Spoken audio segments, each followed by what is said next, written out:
አንተ ቤት እኔ አንተ ፊት የምቆም ሰው አይደለሁ። በስመ አብ ወወልድ ወመንፈስ ቅዱስ አህዱ አምላክ አሜን። የተወደዳችሁ እንዴት ሰነበታችሁ? በዛሬው መርሃ ግብራችን ሐምሌ 10 ከሚከበሩት ቅዱሳን በዓላት መካከል የሁለቱን ይዘንላችሁ ቀርበናል። እንኳን ለሐዋርያው ለቅዱስ ናትናኤል ዓመታዊ በዓለ ዕረፍት በሰላም አደረሳችሁ አደረሰን። በስመ አብ ወወልድ ወመንፈስ ቅዱስ አሐዱ አምላክ አሜን። ቅዱስ ናትናኤል በቤተ ክርስቲያን ትውፊት መሠረት ከቅዱሳን ሐዋርያት መካከል ዘግይቶ ሰማዕትነትን የተቀበለ ይህ ቅዱስ ሐዋርያ ነው። ቅዱሱ ሐዋርያ የተወለደው ከእስራኤላውያን ወላጆቹ ጌታችን በተወለደበት ዘመን አካባቢ ነው። ይህ በምን ይታወቃል ቢሉ እርሱ ሕፃን እያለ ሄሮድስ 144,000 ሕፃናትን ሲፈጅ እርሱ ግን በእግዚአብሔር ጥበብ ተርፏል። እናቱ በቅርጫት ውስጥ አድርጋ የበለስ ዛፍ ስር አስቀምጣው ተደብቃ ታጠባው ነበር።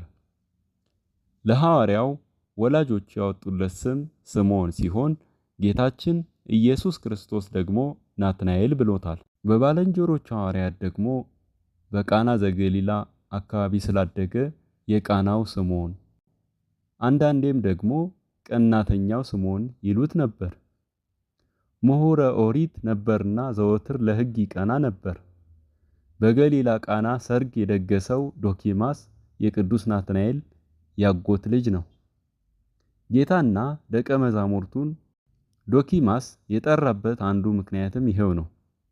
ቅዱስ ናትናኤል ኦሪትን ከገማልያል ተምሮ ከበለስ ቁጭ ብሎ ይተክዝ ነበር። መሲህ ምነው ቀረህ እያለም ይተክዝ ነበር። ማኅበረ ኅቡዓት አምላካችን ክርስቶስ ይህንን አውቆ በፊልጶስ አማካኝነት ጠርቶታል። ናትናኤል ለጊዜው ተከራክሮት ነበር። በኋላ ግን የጌታችንን ማንነት በደቂቃዎች ተረድቶ አምኗል።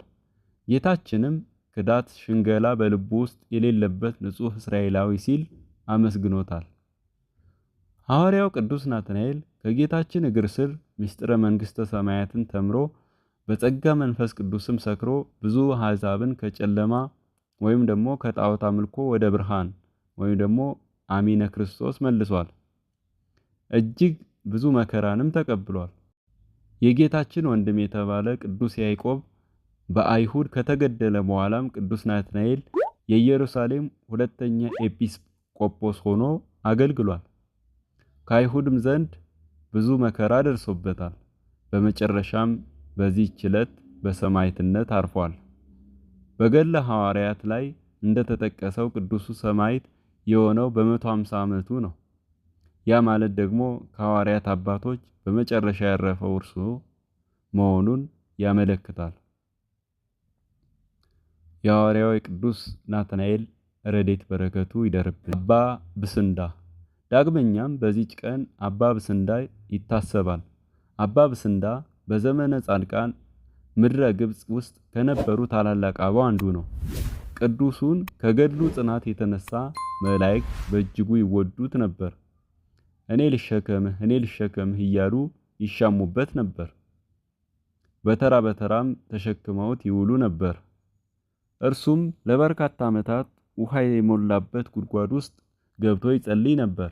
እንደ እሳት በሚባለው በረዶ ውስጥ ገብቶ መጸለዩ የፈጣሪውን ሕማማት ለመሳተፍ እና ለኃጥአን ምሕረትን ይለምድ ዘንድ ነው።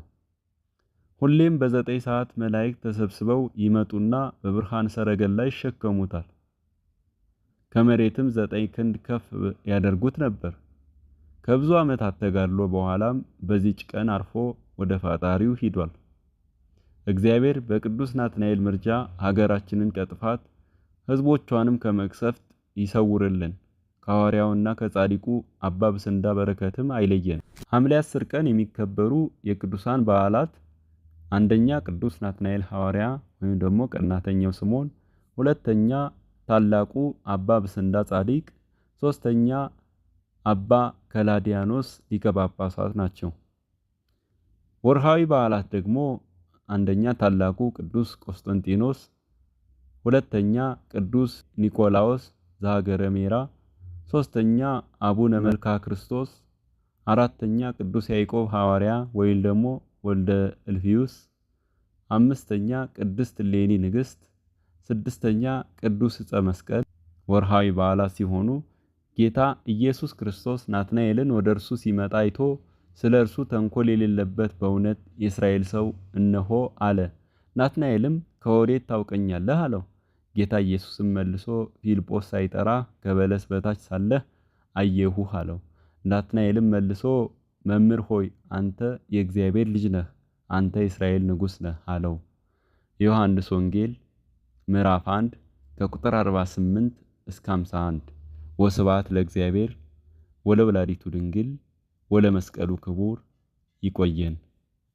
የተወደዳችሁ በመላው ዓለም የምትገኙ የዚህ መንፈሳዊ ቻናል ተከታታዮች ይህንን ቪዲዮ ለሌሎች ምዕመናንም ይዳረስልን ሼር እና ላይክ እያደረጋችሁ እንድትደግፉን በእግዚአብሔር ስም እንጠይቃለን። እንዲሁም ለቻናሉ አዲስ የሆናችሁ ወንድሞችና እህቶች ቻናሉን ሰብስክራይብ እያደረጋችሁ የደወል ምልክቷን በመንካት ከዚህ በኋላ የምንለቃቸው ቪዲዮዎች ወዲያውኑ እንዲደርሳችሁ ማድረግ ትችላላችሁ።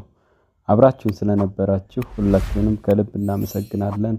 በቀጣዩ መርሃ ግብራችን እስከምንገናኝ ድረስ እግዚአብሔር አምላካችን ሁላችሁንም በያላችሁበት ይጠብቃችሁ፣ ቸር ያቆየን። አነሳስቶ ላስጀመረን አስጀምሮ ላስጨረሰን ለልዑል እግዚአብሔር ክብር ምስጋና ይገባል ለዘላለሙ አሜን።